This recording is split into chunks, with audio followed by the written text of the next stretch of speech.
Assalamualaikum warahmatullahi wabarakatuh. Perkenalkan, nama saya Saira dengan NIM 22650099. Nah, di sini saya akan menjelaskan tentang tugas ke-6, yaitu mencari di internet jurnal ilmiah tentang forward chaining dan satu tentang backward chaining.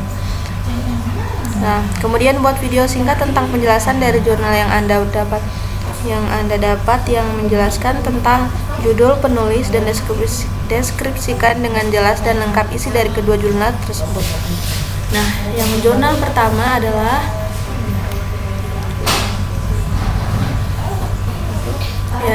jurnal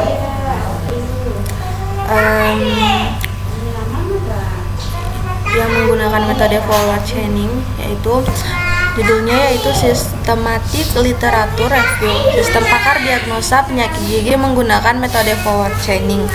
Ditulis oleh Yolanda Anggraini, Muhammad Indra, M. Khairul Sofi, Ibnu Nur Aziz, dan Barani Rosyani.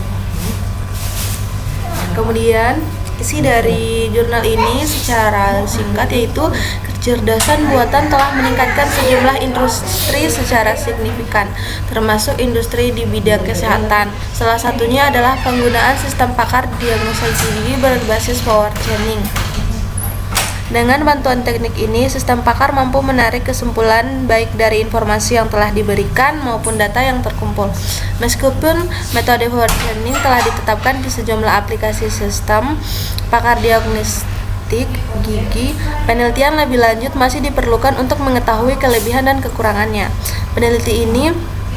Penelitian ini bertujuan untuk mengevaluasi sistem pakar diagnosa penyakit gigi menggunakan metode forward chaining yang datanya dikumpulkan dan jurnal terkait pada tahun 2019 sampai 2023. Dalam penelitian ini, peneliti menggunakan metode Systematic Literature Review atau SLR. Systematic Literature Review atau SLR adalah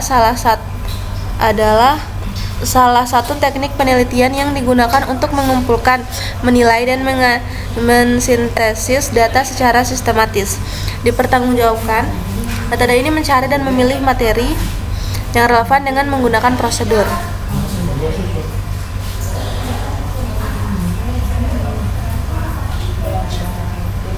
yang ditetapkan, melakukan pencarian artikel-artikel terkait menggunakan database yang terkait dengan kecerdasan buatan dan sistem pakar diagnosa gigi. Hasil dari penelitian ini menunjukkan bahwa penggunaan metode forward chaining pada sistem pakar diagnosa gigi memiliki kelebihan dan kekurangan. Penelitian ini juga memberikan hasil faktor apa saja yang dapat mempengaruhi keberhasilan dalam penerapan metode forward chaining pada sistem pakar diagnosa penyakit gigi, dan dapat melihat manfaat yang diberikan sistem pakar yang menggunakan metode forward chaining. Nah, jurnal kedua yaitu Systematic Literature Review, analisis diagnosa penyakit kulit pada manusia dengan menggunakan metode forward chaining dan backward chaining. Nah, dalam penelitian ini, backward chaining dan forward chaining digunakan untuk mengidentifikasi penyakit kulit pada manusia. Tujuan penelitian ini adalah untuk mengumpulkan, mengevaluasi, dan menyintesis data ilmiah yang relevan dengan tujuan penelitian melalui metode peninjauan literatur sistematis. SLR melibatkan proses pencarian sumber informasi, penilaian kualitas studi, dan analisis menyeluruh dari hasil. Penelitian ini menggunakan data primer melalui observasi, studi pustaka, dan dokumentasi,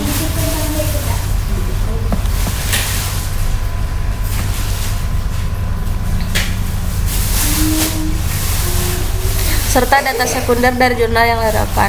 Metode penelitian dilakukan dengan menggunakan Google Scholar dengan menggunakan istilah yang sesuai dengan subjek penelitian.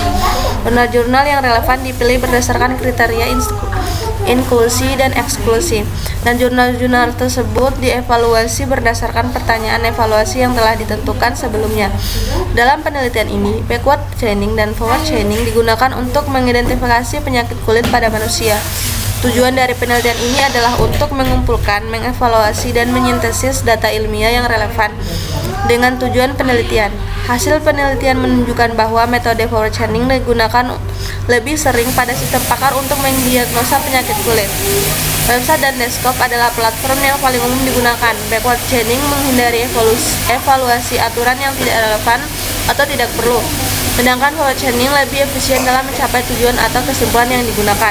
Nah, Perbedaan dari kedua jurnal ini yaitu pada jurnal pertama hanya menggunakan forward chaining dan jurnal kedua menggunakan metode forward chaining dan backward chaining. Dulu akhir saya, lebih kurangnya mohon dimaafkan. Saya tutup dengan ucapan wabillahi taufiq wal hidayah. Wassalamualaikum warahmatullahi wabarakatuh.